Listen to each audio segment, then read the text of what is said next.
la reprise d'une activité existante s'apparente plus à un candidat qui, je dirais, serait plus rassuré d'avoir un existant plutôt que de créer. Quand on crée, on prend un risque important, même si on diminue largement ce risque en étant franchisé, on prend un risque de chef d'entreprise et que ce risque de l'ouverture est souvent plus important que lors d'une reprise.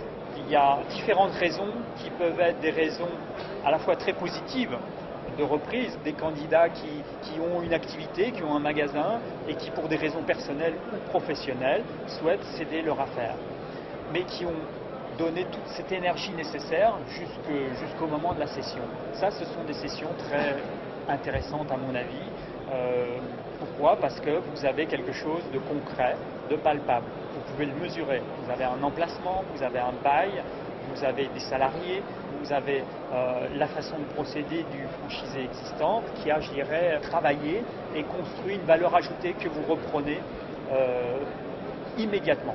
Donc de ce fait, un des avantages, c'est que vous avez souvent, je dis bien souvent, une pérennité meilleure puisque vous avez cet existant. Donc d'entrée de jeu, vous avez une rentabilité qui est à l'appui, à la différence d'un démarrage où il faut ce temps de latence pour que le chiffre d'affaires notamment et la rentabilité arrivent. Donc ça, c'est le côté positif de la reprise, c'est ce côté visible de l'iceberg. Je peux mesurer un certain nombre de choses.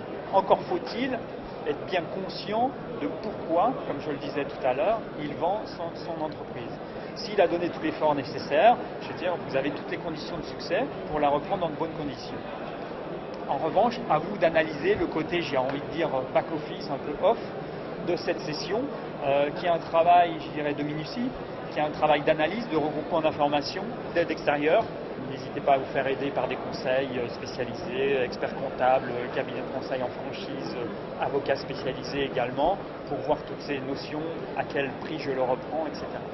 Reprendre une franchise, on va dire, une des constantes, c'est que souvent vous le payez entre guillemets plus cher que si vous créez votre propre unité.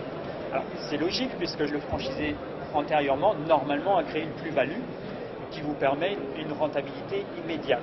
Donc il faut être conscient que souvent le niveau d'investissement est plus élevé. Donc en prendre compte dans vos investissements personnels.